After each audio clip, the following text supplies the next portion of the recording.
तो हम समझते हैं अभी कि रेपो रेट क्या होता है।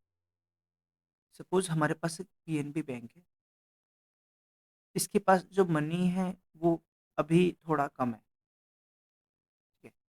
अब ये क्या करेगा, आरबीआई के पास जाएगा और इससे कहेगा आरबीआई को कि मुझे कुछ पैसा उधार चाहिए।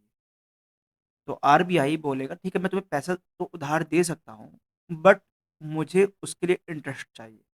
तो पीएनबी जब उसकी यदि हाँ करेगा तो आरबीआई पीएनबी को मनी देगा, क्या देगा? मनी। इसके रिस्पेक्ट में आरबीआई कुछ इंटरेस्ट फिक्स करेगा जो पीएनबी को इस मनी के ऊपर देना पड़ेगा। यानी कि पीएनबी अब आरबीआई को एक इंटरेस्ट देगा और इसी इंटरेस्ट को हम कहते हैं रेपो रेट। सपोज़ कि यहाँ पर सिर्फ़ 2% रेपो रेट है। यानी कि जो पीएनबी है सिर्फ़ 2% ब्याज दे रहा है।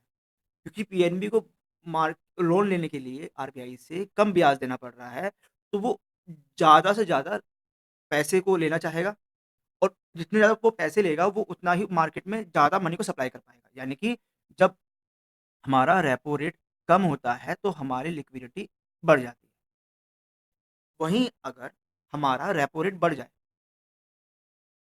तो जो हमारा पीएनबी बैंक है, वो उसको लोन लेना महँगा पड़ेगा और जब वो आगे किसी को लोन देगा, वो उसे और ज़्यादा महँगा पड़ जाएगा। यानी कि इसका मतलब है कि मार्केट के अंदर मनी की सप्लाई कम हो जाएगी।